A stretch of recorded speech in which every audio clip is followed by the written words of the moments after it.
Greetings, BArcadians, and welcome to another episode of Gaming News Weekly. So, hosted by me and my good friend and channel buddy, Rich. Say hello, Rich. Hello, how are we doing? BArcadians, you'll know what we do. If you're new to the channel, though, new to the show, so it's Friday, 5 p.m. UK time. We talk about what we've been playing in a given week. We then push on into the main news. So we tend to drop three big stories, or the biggest stories we could find in any given news week in the games industry. And then we finally finish off with an everything else round, which is really just kind of a whistle-stop tour of other little tidbits that we found on our way we couldn't feature in the main. But I think that's enough of an explanation, Rich. Do you want to regale us with what you've been enjoying this week in video games? Yes, back on the farm still. Moved in, I think I mentioned last week I was going to move into sugar beets. I did that. Very successful harvests. So pleased about that. And then we've also played some Inscription together, haven't we, Tabs, with the old share play with Parsec, which I've actually really enjoyed. I've really enjoyed doing that. So it seems like a fun game. I hooked him in, BArcadians. It proper got under his skin. I could just tell. It was funny. He sent me a text the next day saying he was clearly thinking about maybe buying the game. That was the vibe I got, Rich. Tell us otherwise. Yeah, no, definitely. And then I was weighing up whether I thought I had time to play that, as well as because I'd wanted to get it done and dusted before Horizon, which we're eagerly anticipating in a couple of weeks' time. And I was like, oh, I don't know if I got time. So yeah, I was weighing it up in my mind. So that's why I shouted out to you to say, tell me a bit more about it. So yeah. What about you anyway, mate? What have you been playing? Pretty much just that with you. Oh, I touched Skyrim again. Had a day off this week. So I played a little bit of Skyrim. Nice lazy day coming out of bed. Stuck that on. Like I said to the channel and you before, mate, I want to try and complete the story this time. The amount of times I've played it for hours on end, but I just don't get around to doing the story. So I pushed on a main story mission, and then we'll see what happens there. And then played Inscription with you. Really enjoyed it. Just watching, kind of coaching you, giving you a bit of a crash course, I think, in Inscription.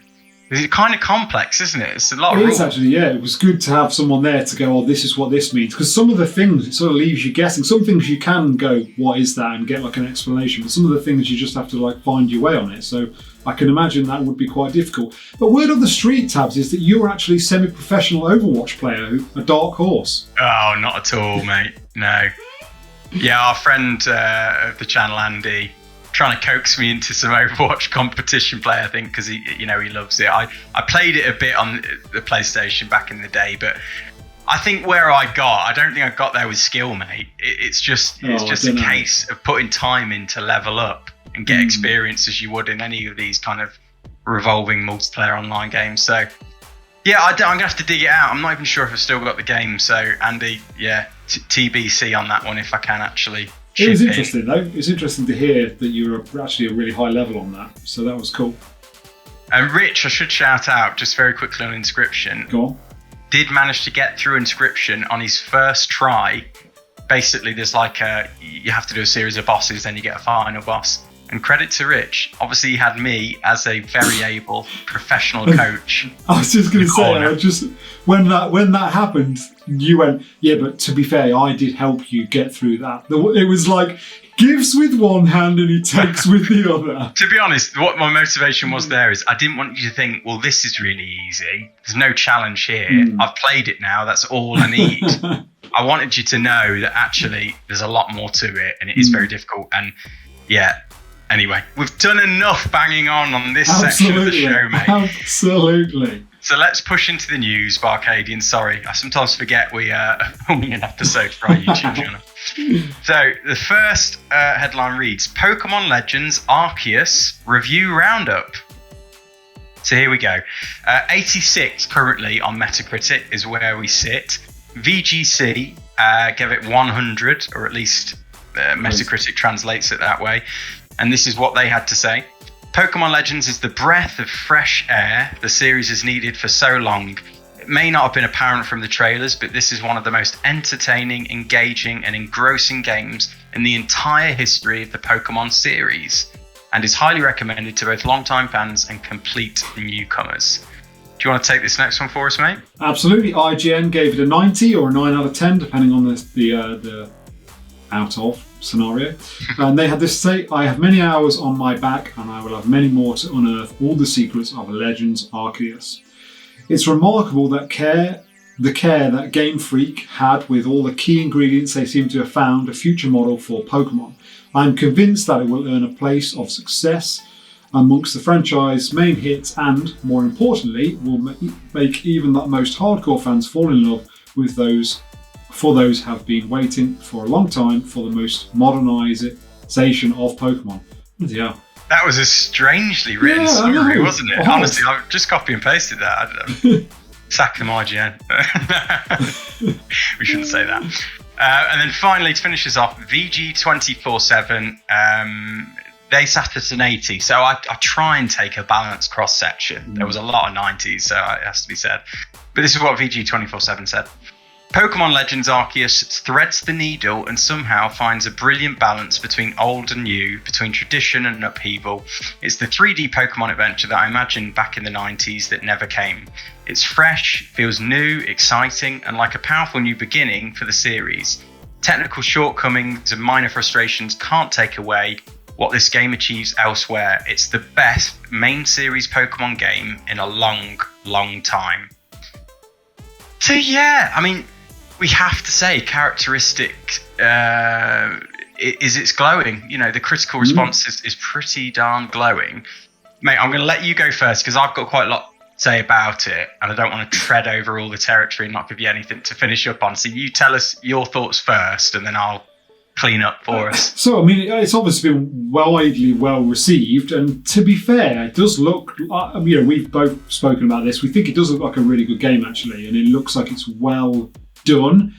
I think the trouble with it is, it almost feels 60% there. Like, you look at the graphics, you look at the animations, you look at the depth that looks to be in there. It looks like, and I think Tab's touched on this and probably will touch on this coming in what he's going to say, is it looks like an early build of Breath of the Wild. That's sort of how it looks, you know, as if, okay, well, this is the pre-build. We'll show you what the real thing's going to look like in 18 months, 2 years time. So that's what I find a little bit disappointing. Like, it looks fantastic and it obviously plays fantastic. People have said really good things about it, but it's almost like a what could have been. Like this, we should be lauding this up as being incredible because it has all the hallmarks to be incredible. But it almost looks to me, and albeit I haven't played it, I've watched gameplay, I've watched the graphics, watched gameplay clips, etc. It looks to me like it needed, another 18 months in the oven to fully fat out all of it so that we could be there going, this is it. This is the greatest Pokemon game ever made. Not, yeah, this is a good format and it's a good Pokemon game, but let's see what the next one will be like. So yeah, I just feel like they misstepped. There was no, bear in mind I know it's not a new IP, but it's a new take on the IP. They didn't need to rush it and go, we'll get it to market. They could have gone, actually, let's get it to where it needs to be. Let's get it to be the best it can possibly be and then push it to market. Tabs. Yeah, mate, no, I'm very Jekyll and Hyde on it, and that's definitely the Hyde part of me, which I'll come back to. I suppose the Jekyll side is, I'm really pleased that from everything we're seeing, and I've not played it either, but from everything we're seeing and hearing, it sounds like they've found a real direction for Pokemon now. And when I say, I don't want to take away from some of the other entries we've seen, and I'm so sure that they've hit a note with certain parts of the audience, but for me, I don't know whether it's rightly I consider myself like a hardcore Pokemon fan because I played Pokemon Blue back in the day. That's, where I've discovered my love for Pokemon. And I played probably 3 or 4 games subsequently that obviously they were very similar molds and formulas, iterating on that kind of Game Boy, the Game Boy beginnings. And it just, as things evolved into the 3D landscape and more powerful hardware, it just it didn't push off in the direction that I wanted it to go in. I really wanted it to be, like we said, this kind of Breath of the Wild type experience where it was all seamless and, you know, well realized, and they actually took some risks with the formula and the way they implemented it, but with the same battle system. So anyway, really chuffed to pieces with the direction they're in, and that should ultimately be celebrated because we've said on the news before, you should vote with your wallets. When something's going well, you have to buy almost or invest to send that message to the developer. Yes, this is what I want. So I'm kind of thinking like I might need to buy this game just on principle. The hide part of me, though, just as Rich has kind of illustrated there, I'm just a bit, I don't feel like it's the final evolution of the Pokemon that I want, because like Rich says, it doesn't feel like it's had enough time in the oven. We know that the Pokemon company is sort of separate from Nintendo, and they do things a bit differently, and they're committed to this kind of cyclical annual dev cycle and release schedule. And I really think that's what's hampered this, because clearly they've got the bones of something which is brilliant. And like Rich says, it feels like perhaps what Breath of the Wild looked like halfway through its dev cycle. You know, not fully completed, not fully polished and iterated on, but the kind of the fundamentals of something that's just, you know, you get that feeling, oh my God, this is going to be good. Yeah. So I just really wish that somebody within the business had said, you know, we've got something really amazing on our hands here. We'd love to take 2 more years on it just to make it the masterpiece we think it truly deserves. I won't dig up that classic Miyamoto quote that we touched upon, Rich, before we started filming, but that's the vibe here, that they really could have had a masterpiece on their hands. Instead, it sounds like we've got a really good game that's got some mostly technical flaws and feels a little bit, you know, undercooked. I think the thing is, for me, when you look at the gameplay, the actual moment-to-moment gameplay looks really cool. You know, the way in which you interact with the Pokemon, the way you fight them and all that looks really cool, really well done. I really like that idea. But then you look at the world and it just looks so sparse. Like the thing we loved about, and we love about open world games, is there's always something unique to find and explore. And you end up on fabulous games like Breath of the Wild, you end up flitting from one thing to the next, and in a heartbeat, you've lost 3 or 4 hours, and you've not done the thing you went on to do. That's how great open world games are, and I feel like they had a real unique idea and vision for this game, and I feel like it not quite hit the full rubber stamp. This is incredible. I think they're on their way to that, and maybe the next iteration is going to be the one that really sets this apart. I hope so. Like, pedal out the other versions of Pokemon, but give them more time for this next. Is it the Legends or the Arceus edition? I don't know what they're going to call it, but and my last point on this is, and the big problem open world games like this have got is what is going on next gen. You look at Horizon, you look at Elden Ring, you look at games that are coming, you know, potentially we've not seen enough of it, Ragnarok, you know, Halo, all of these like modern open world games with quite dense open worlds with incredible atmosphere and flora and fauna and stuff. And then you look at this and it's very not like that at all. And I think that's a big problem for Nintendo dull. Moving forward. Yeah, exactly that. Exactly. Yeah, I want Nintendo to come in and just try and say, you know, listen, let's inspire you with a bit of our philosophy for a change, because we really think like you could capitalize on what is a fantastic.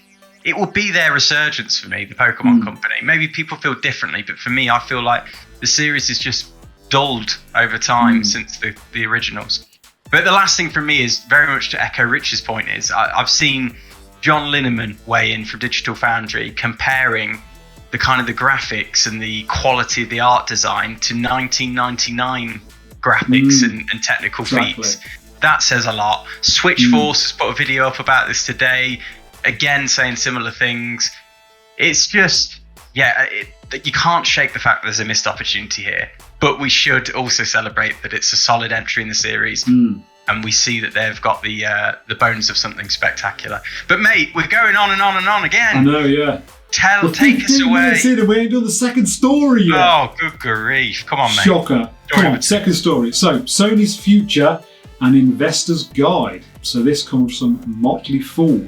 And you may have noticed last week, I think on the back of the Blizzard Activision takeover or buyout of Xbox, we spoke about Sony Stock. So this is sort of linked to that. So this is the blurb.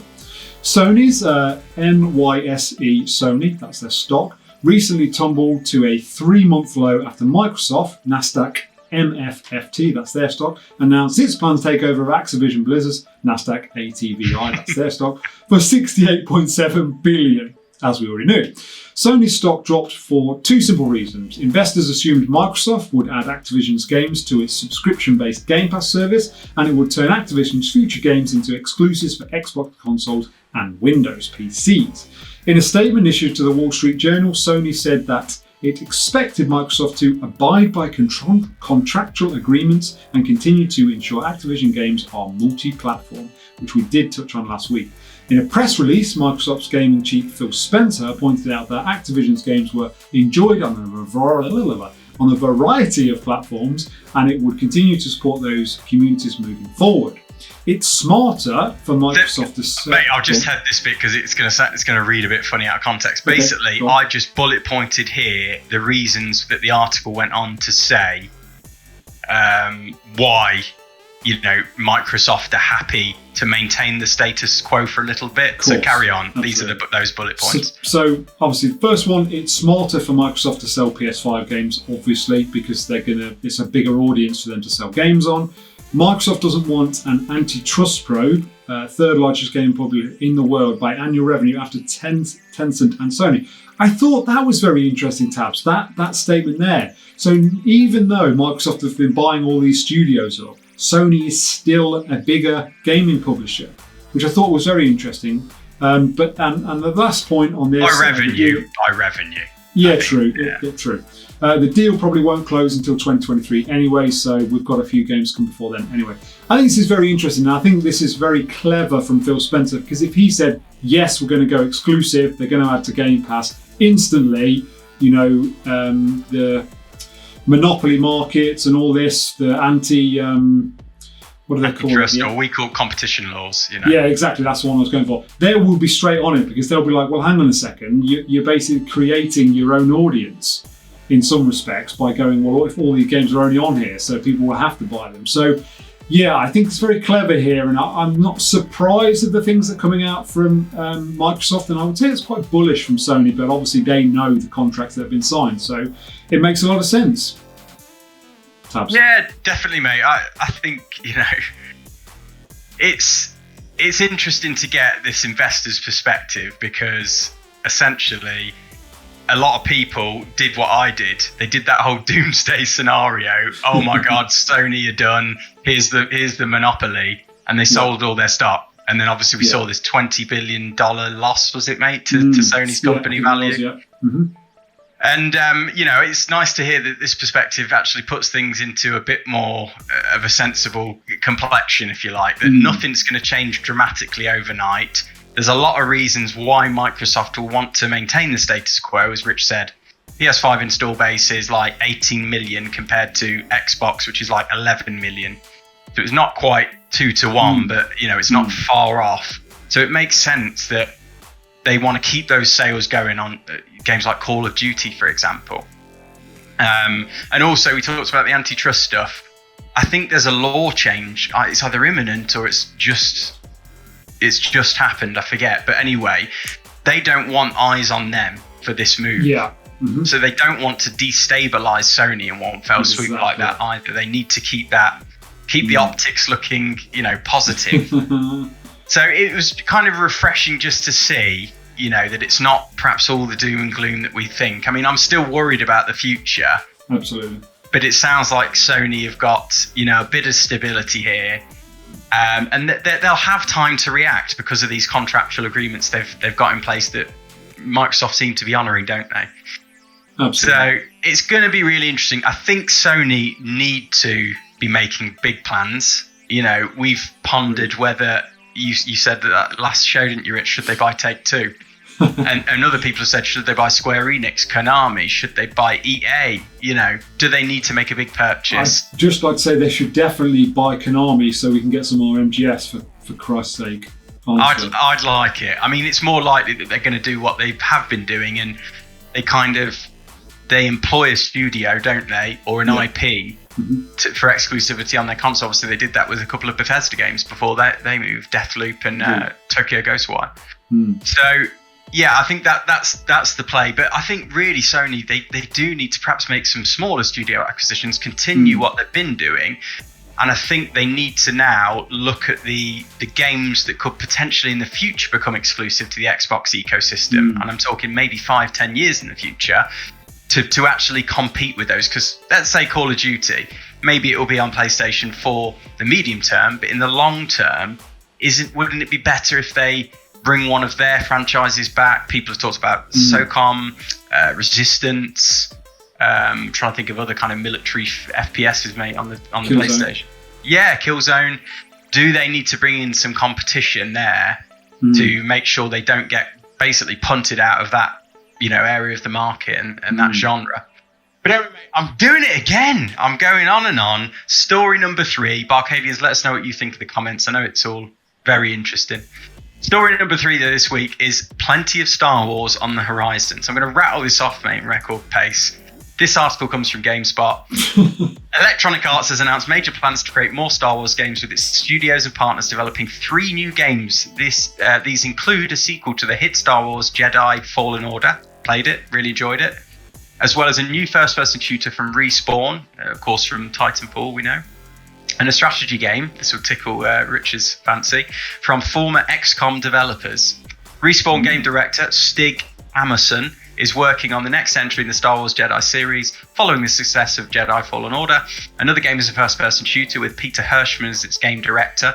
The third game is a strategy title from the newly established studio BitReactor. Respawn is producing this title with BitReactor handling the development. According to reporter Jason Schreier, the new Jedi game might be released as soon as later this year, while the other 2 titles are reportedly many years away. I'm guessing the Jedi Fallen Order game will be using the same engine then if it's that quick the release. Indeed, in EA's own press release, it called on developers to apply the company's open positions to work on the new Star Wars games. So yeah, maybe Sony should buy EA, mate. They get the Star Wars rights and all, do they, for that? Absolutely. I mean, it's exciting. How does that fit with this other? Is it Jupiter? What was the latest Star Wars that was teased the other day on whatever we were watching? Was it a PlayStation Direct? Was it Star Wars Jupiter? I can't remember what it was. Or was it Eclipse? Was it Eclipse? There was a Star Wars game that was said that was in the works, wasn't it, by a studio that we didn't think would be making a Star Wars game. They've got a remake of the classic Star Wars game. What's it called? Something of the... Isn't it being made by the people that did Heavy Rain? Yeah, that does ring a bell, actually. And we know as well, Ubisoft, I think, have got the IP, haven't they? Haven't they? Yeah. The rights to a game as well. Yeah, so it's a bit interesting. There's a lot of Star Wars on the horizon for different people, not just EA. I don't know where EA must have lent the license or something. I don't know. Weird, but exciting. We're doing a good job of letting the Barcadians know we've got an amateur YouTube channel, mate. We don't have enough time to do the research. But yeah, I think exciting times for Star Wars games. I think a lot of people really liked Fallen Order, so I think if there's going to be another one of them, then... Yeah, I love Star Wars. I think we both love Star Wars. It's good to see. Obviously, we want to see people use the property intelligently and do justice to the lineage of Star Wars. But, like you said, Fallen Order was a great game. I really enjoyed it. So, EA have made some missteps, but hopefully they've learned their lesson finally and they'll do justice by it. But, mate, we've prattled on. You just whip us through everything else.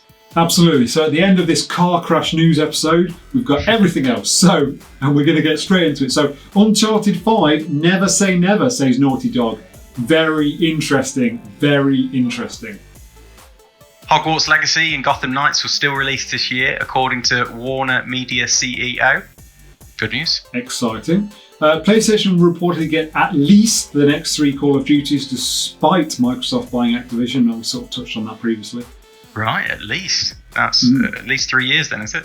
Blizzard is working on a survival game set in a whole new universe. I thought that was interesting. And finally, The Rock says he is bringing one of the biggest, most badass games to the screen. There's some suggestion... Well, no, there's some suggestion it might be Gears of War. Oh, yeah. I prefer that. I feel like that would fit with his build and character. So that would be interesting. So, yeah. Yeah, mate. So, a cram in this game's week. BArcadians, sorry for the car crash at the end there. But, like I say, we're only 2 lads doing our best part-time. But we hope you join us next week, next Friday, 5 p.m. UK time, for another Gaming News Weekly. If you did enjoy the video, please give us a like. We really appreciate it. It helps to support the channel. Make sure you subscribed and ring the bell if you love what we're doing. And as ever, we love to hear from you in the comments. If you get time, say hello. And I think, Rich, that's another one for the archives. Stamped and completed.